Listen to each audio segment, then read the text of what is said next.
Hey everyone, I'm Joey Scott, Joey Scott Media. I'm with Tara from Kid and Wait and Terrell. We got a big video today. We're going to be channeling Charlie Kirk. Obviously, his passing yesterday was brutal and terrible for America. And so we wanted to connect with him, see how he's doing, allow him to give a message to not only the United States, but the world as well. Hey, Who am I speaking with? this is Charlie. What dimension are you in? I'm I'm not sure. Are you doing okay? I'm fine. What was your mission on Earth? To bring unity, bring people together, get people to think for themselves. I wanted people to find love in their brother and sister. I wanted to pass on all the good things that I've learned and felt through my understanding of Jesus and to pass that to other people. I didn't want to force anything on anyone, but I wanted people to take pause and I wanted them to think. Well, as a fellow American, I think you did that. So I think you should be extremely proud of your life. I hope so. No, you did. There's no hope. You really did. And yeah, I'm proud to even be speaking with you. Any message to America as a whole? This feels like a grand platform. I'm not talking about the social media. I'm talking about the stage I'm on now. It's still quite emotional. I still feel quite a bit. While at the same time, I feel absolute joy. I'm a bit confused. And I feel like I'm still on Earth, but I know I'm not. It's hard to explain. But something I want people to know, if indeed what has happened, as I know it has, I'm still coming to terms with it. That this shouldn't sway anyone. This is exactly what terrorists do. They try to sway your opinion, make you fearful, make you scared. We shouldn't rally together. We shouldn't come in public. You shouldn't spread your word or your opinion, because if somebody doesn't like your opinion, well, they just might murder you for it. But that's how it's always been. Those who have spoken truth and those who have really prodded the beast, so to speak, they've suffered for it, but not all of them. And you think that by taking away that person, that the message goes away. But it's the opposite. Oftentimes, you've just created a martyr. And now all those people will take it even more to heart. My words, the words of so many who came before me, and they too will begin to spread their message. So it's opposite of what the darkness might want. They want to shut it all down. They want to make you scared. But what's really happened is that people will push back, perhaps not with violence, but with their thoughts, their words, and love. Love is so much greater than hatred. I want to give you an opportunity to speak to your family. Any message to your family members?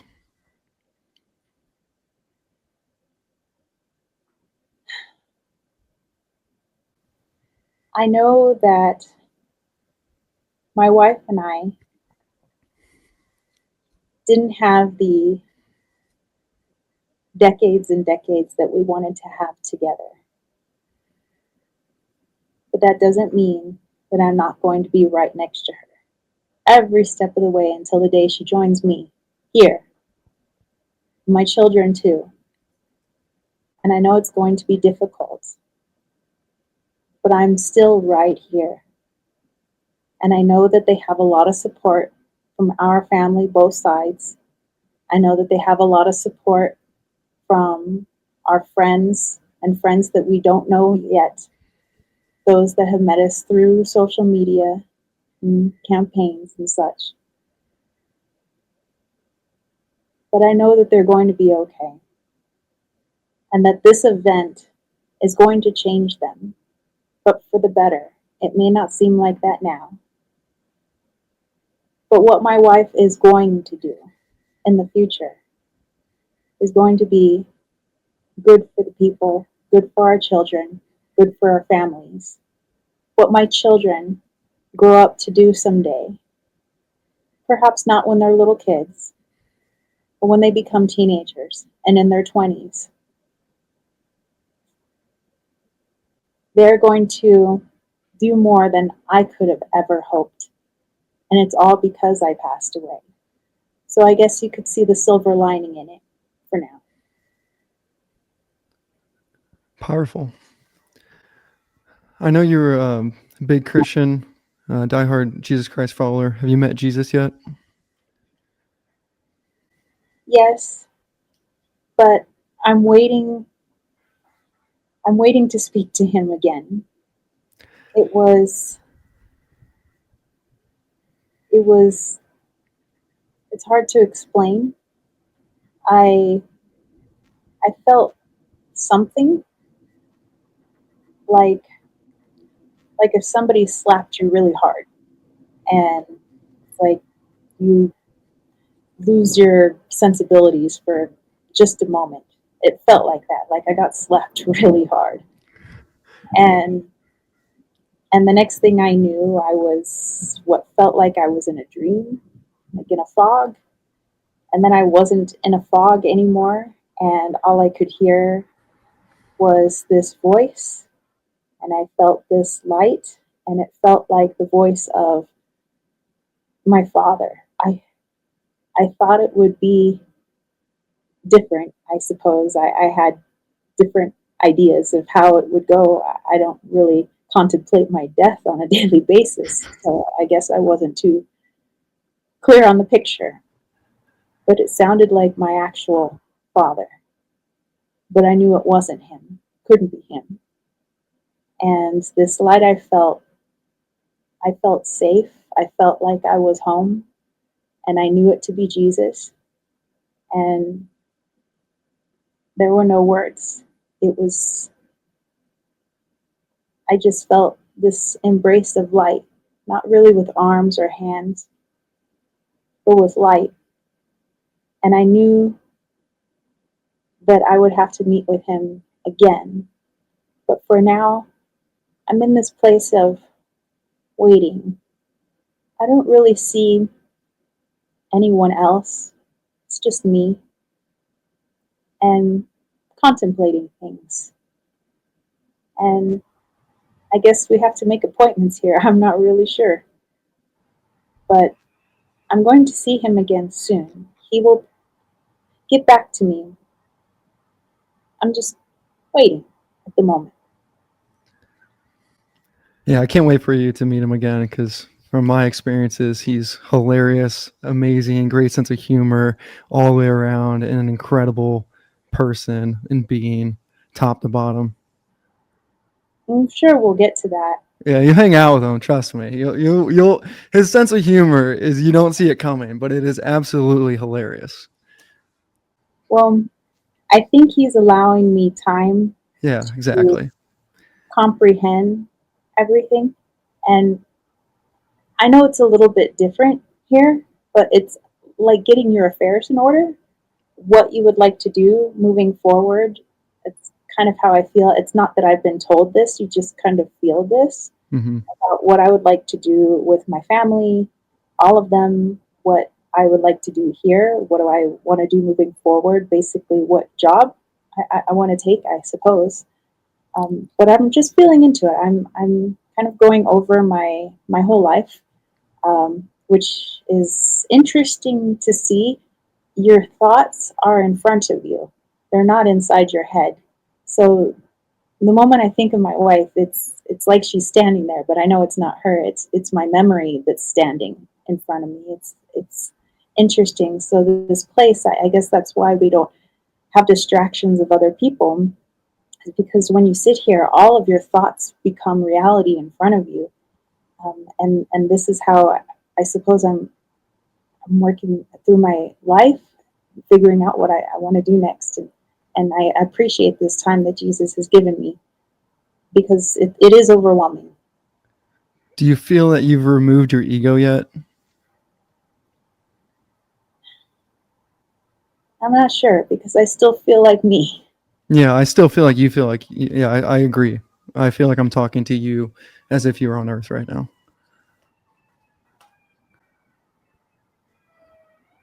I do want to ask a couple fun questions. I know you're a diehard Oregon Ducks fan, so I do want to bring some humor into this.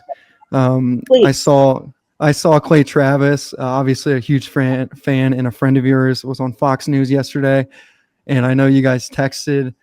His boys wore suit and ties. They dressed like you and went to school today, from what I saw. So, any message to him or Oregon Ducks fans about the season? I know we got Penn State coming up. I'm not a Ducks fan, but I know you guys got Penn State coming up. So, wanted to give you the floor on that, as it's a very important topic. Well, I mean, imitation is the best form of flattery, I suppose. And if you're talking about removing the ego, well, maybe that's the best way in which we can do it, is when somebody imitates you. And sometimes it's in jest, sometimes it's in reverence, and sometimes it's both. But it's interesting to see how people perceive you when they try to imitate you. And Yeah. that's something that you have to put your ego aside in order to allow that to soak in. So that's actually some of the things that I'm doing while I'm here in this kind of spot that I'm in right now, is just looking at all the people that I see myself reflected in, whether they actually dress up like me, which nice job with the hair, but also just in their actions and their words, and you can hear pieces of yourself in there, and now I can actually see it. You can literally see the whole world, every being on the planet, every time they think of you, every time they mention you, every time your word is in their mouth, you can see it here. It's the craziest thing, but it's wonderful, and you don't understand the impact that you make. And I know that I'm not the only one, not just because I had a literal stage to stand on, but that if every person, which, well, I know every person, that when they do cross over, they're going to see this, and it's amazing the impact that people make. But yes, I would say during the next game, when there is a glitch with the score, that's me. Okay. So Okay. All right. I'll be watching that one. I love that. I love that. I got maybe a deeper question. Is there forgiveness that still needs to be had within yourself regarding your death and your killers? you know, even if I, gosh, it's even hard to say it. Even if I didn't die, Yeah. Well, you didn't actually die, by the way. my body, Yes. my There you body, go. Boom. Yes. and gosh, we hold such an attachment with that body. But I know Right. that body isn't me, because obviously it's me, and I'm still talking. Yeah, it's your soul. It's your energy. Correct. But well, it's difficult. I This has been a lot to take in, Of course. and even if I didn't pass, I'll use that. I don't like the word die. Okay. Good. I like that. I like die hard, but Yeah. that's the only which I like that word. But um, even if I didn't pass, I still would not hold any animosity or hatred in my heart for the person who did that to me, um, because I knew that something must have taken them over in such a way that they thought it would make them feel better. And I guarantee you, they don't feel better. They probably don't feel good about what they did. They're probably not high fiving and cheering about what they did. But it's only made them sink that much more deeply into evil and into darkness. And no matter how much more darkness they incur onto others, they'll never find their way out until they find the light. And then they can pull themselves out. So, in fact, I pity that person. And I pity those people who allow only darkness into their hearts. And I know that if I were to hold anger over that person, then I would have darkness in my heart. And so instead, I send that person love. I don't want them to go to hell. I don't want them to be in darkness. Their life must be a living hell. So instead, I send them light. That's all I can do. I agree, and I think that's the message why people loved you is and still love you is especially seeing some of your friends on TV speak about you, just the way you approached humanity with exactly what you just said is unconditional love and beautiful message. I'm going to speak from my ego on this question, and I was curious if you had maybe a better perspective, but from afar, obviously. But I see you as a guy with an incredible life, incredible accomplishments, great message, beautiful wife, 2 children, and for me, it doesn't make sense that that bullet could even hit you. Like, how is this realm, God, beauty, guardian angels not moving that bullet or stopping that bullet? Like, how can evil pierce the skin that way? Do you have any better perspective or answers to that question? And I know that question is extremely deep. You know, maybe it's something that I need to continue to contemplate while I'm here. But I believe that everything just happens. Bad things happen to good people, good things happen to bad people, vice versa.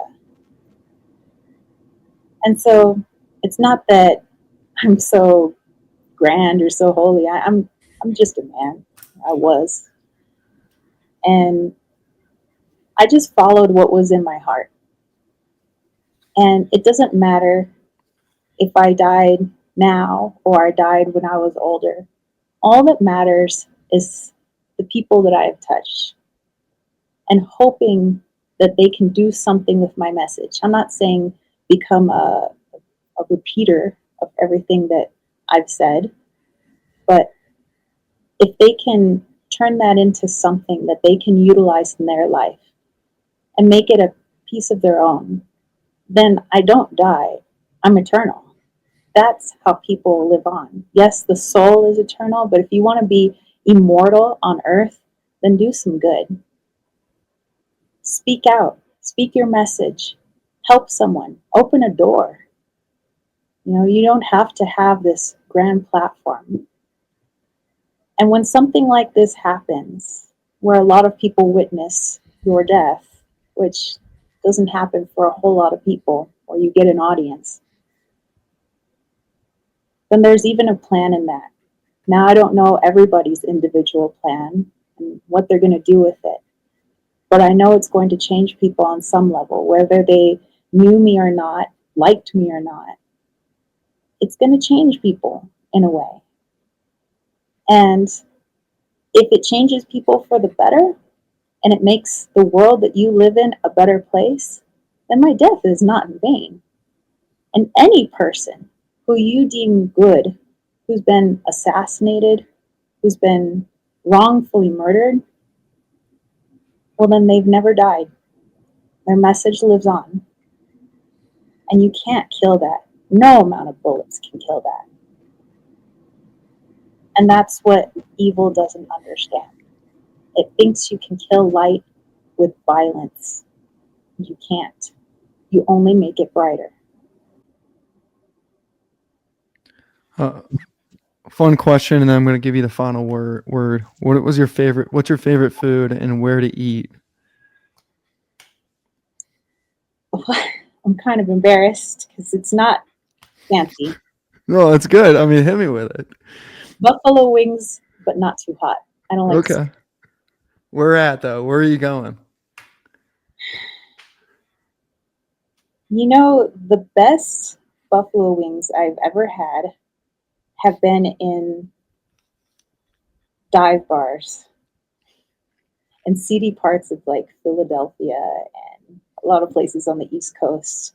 Um, I don't know why, and I probably shouldn't have gone into the places that I went into at night in the East Coast because some of the places there could be rather dangerous. But somebody would give me a tip and they'd say, you know, it looks like you're going into a mob front, and maybe I am, but the wings are so good.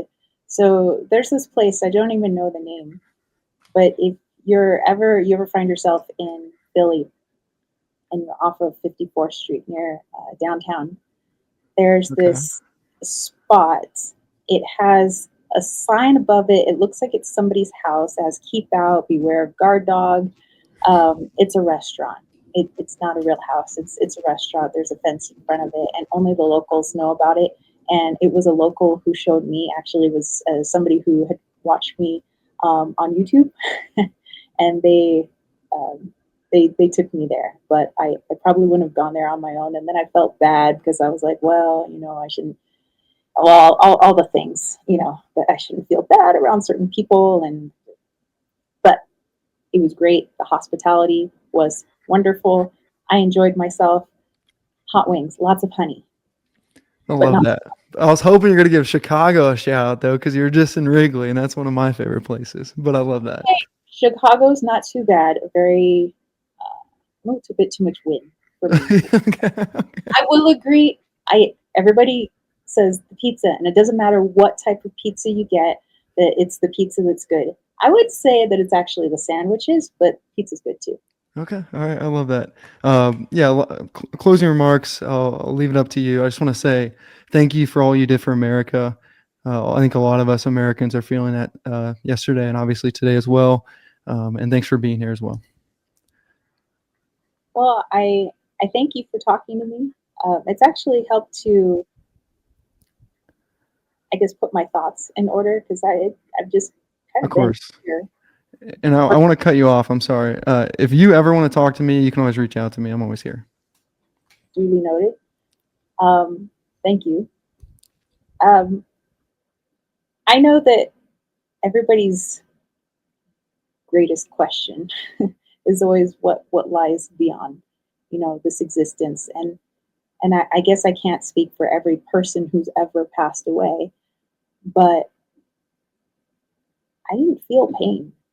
I, I mean, maybe um, it seemed like I had suffered. I really wasn't in my body anymore. So if my body was doing anything, it was without me. It was just a reflex or response of the body and the mind, but it's not me, my soul. So I just want to say that there's nothing to fear about death. So with that in mind, you shouldn't live a fearful life. If you're afraid to die, don't also be afraid to live. So if you want to go and skydive, if you want to stand in front of a crowd and do they still do the Macarena? That's something for people outside my generation, but I hear it was a thing. And, you know, make somebody laugh, make somebody cry, but do what's in your heart. Write a book, you know, and if you're doing what's in your heart, it has to be with love because I still can't believe that people are born with evil hearts. I think that that's something people grow into because of one reason or another. But I think that every person on this planet has been born with light and love in their heart. And then they choose to either move towards it or move away from it. And so while you're here on earth right now, move towards the things that you love. Love your children, love your parents, love your religion, love writing, love singing, love talking, love acting, whatever it is you love to do. And then when the time comes and you cross over, there will be no pain. Maybe you'll be sitting here with me, or maybe it'll be different for you. But I hope that you're here in this place where you get to sit with yourself and you get to see every person who's ever seen you, felt you, heard you. And I can't even describe it. It's like a gift. It's the gift when you cross over to see all the good that you've done in the world. And it fills me with so much love. And I can't wait to see what's next. I don't know what my next mission is. I don't know what my next step is. So I'm just doing a bit of reflection right now. But maybe you guys can do some reflection before you're in my perception and in my position. And just move forward. Don't let them scare you. This is all a scare tactic. It can't kill a message. It can't kill love.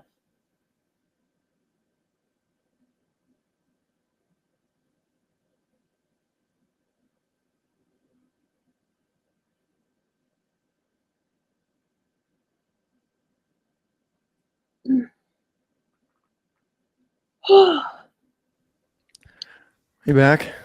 Yeah. All right. Sorry, I want to be a little bit longer on that. I think we hit like 25 minutes. Well, that's okay. I mean, I could have talked to him for like an hour. That'll be interesting to play back, quite frankly. Yeah. What do you remember from that?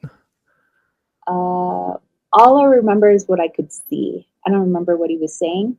Um, but it seemed like he was, I guess it's just symbolic, but it's like he's sitting in a movie theater of one, Mm-hmm. and or maybe just like a theater, not even a movie theater, but it's like an on stage, like these things are appearing like in front of him, and it was like when, well, obviously he was talking through me, so he thought of me, and then it's like I'm standing there in front of him, and then it was like, oh, that's what you look like, you know, the girl that I'm talking through. And then it was like he thought of his wife, and then it's like, bam, there's his wife. He's thinking of his kids. Bam, his kids are on stage. He's thinking of the world, and it's like, and then every person in the world is like standing on this stage, and it's like all at once they're all like talking about him, and somehow he can kind of comprehend like all of that. But yeah, that was interesting. Yeah, that was interesting because I'm used to people that when you channel, or we've done this before, Mhm, uh, the person we're channeling is maybe a little bit past removed their death.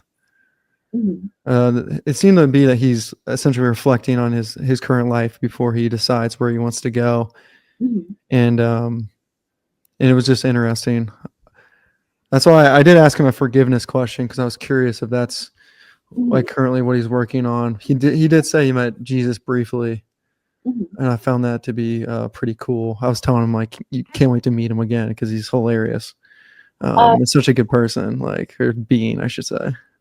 um, that I guess that must have been the question you asked, because um, I was seeing like if I was walking through a steam room, and it's like really hard to see, and then there was like this bright flash, like lightning or something, but it stayed there. Yeah, It was like, and it's a feeling that I felt before, where it was like this all-encompassing love. There's no words really. I mean, I guess it's like words, but it's just not like words. Um, and then it was, I don't know. Then I just saw him sitting in that room, I guess, reflecting about what he wants to do next.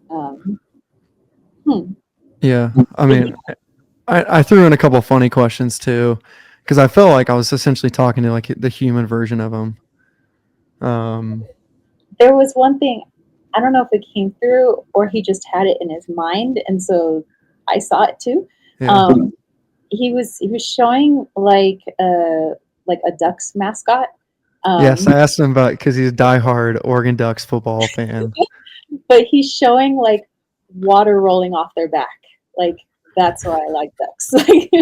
Like they're totally badass. Like you just Yeah. can't mess with them, you know. I Um, asked him that. He went. The reason we went over is because I asked him about his favorite food. It was wings, and then he gave a 3-minute description of this place in Philadelphia that he doesn't know the name oh, okay. So I was tasting chicken in my mouth. of. And at first it was like it was spicy, and then it was like no, like I Yeah, he want doesn't like hot. hot. I don't want them too hot. I want a lot of Yeah. honey, but I don't want honey wings either. I want hot honey wings that aren't too hot. Yeah, it was funny.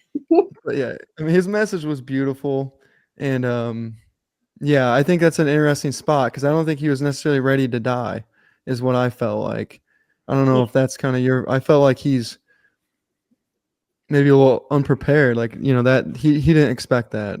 yeah. I felt like he was a little blindsided by that, Yeah, but there wasn't at any point during the channeling did I feel that he was like upset that no, he's passed over or that he's angry at whoever that was, the shooter. It was okay, well, this is where I am now, and it's just like, so like what do I do now? So yeah, not to say that he doesn't love his family, because I could still feel like he has deep oh yeah, love for his family, but he in his mind he's not separated other than he just doesn't have a physical body. So it's like he feels like he hasn't left them in any way. So there is no sadness. yeah, and he even voiced that, which was beautiful. His message to his family was beautiful. His message about not being like he said specifically he doesn't want the killer to go to hell. Mm-hmm. That part was absolutely beautiful. Yeah, I think another thing too, he's like figuring out the next realm. It seemed to be he's figuring out, well, how do I support my family, Mm-hmm. not in the earth reality. Mm-hmm. Um, So, I mean, yeah, I'll definitely, I will, have to go back and rewatch it and, do whatever editing we need to do. But I felt like he had such a really good heart. oh yeah, It's one thing to watch somebody, in social media, on YouTube or something. It's another thing to actually feel their soul inside. And he was a really good person. yeah, I could, yeah, I didn't know him obviously, and I see him on TV. I see him like debating college kids, but hearing some people that I respect like talk about him that knew him, Hmm. then they're not messing around when they say that guy was a great guy. Yeah. So I feel honored to have been able to do this channeling, and I thank you so much for, asking your questions and popping on. And just so people know, once I had found out that Charlie Kirk had passed away, I was thinking, oh my gosh, I want to channel him, but it was not because like, oh, I'm a huge fan. It just felt like this is, I don't know, something about this person, and I want to channel them, but I didn't know who I would ask. And I didn't need to ask because Joey had actually emailed me like the next day, and he was like, "Do you want to do you want to do a channeling, with Charlie Kirk?" And I'm like, "Yes." Like Yeah, that was on my mind since yesterday. So, yeah. thank you. Thank For me, I know we want to wrap up, but for me, I thought of you because I think you're like the best in the world. I know you could bring like the actual Charlie Kirk in. So that trust in you being, the what is it, the bomb.com or whatever it used to be, right? Just being the person to do this. And also like, I wanted potentially this message to get to his family. I think anytime, somebody passes in your family, like set up a psychic channeling with a person that you trust. you. Mhm. I mean, just because they're not in your reality, but they're not gone. Exactly. Yeah. So, you know, the So yeah, ability to learn how to communicate with them. we will. I will have this video. Well, obviously, when you guys see this, it'll be on my channel. But also go check out Joey Scott Media's channel, because he's going to have this video over there as well. And he has a lot of wonderful videos as well. So Yeah. You do. I Something like like that. They're random. They're random. But I also have a sports podcast, Beers by the Ivy. Uh, I got a sports podcast too. So I will be covering the Ducks based on what Charlie Kirk said. So that'll be interesting to watch too. Okay. All right. Cool. Well, I thank everybody who has watched this video. And if you have any thoughts, comments, or you've done a channeling yourself or pulled cards or whatever, put that in the comment section down below. Let's have a conversation.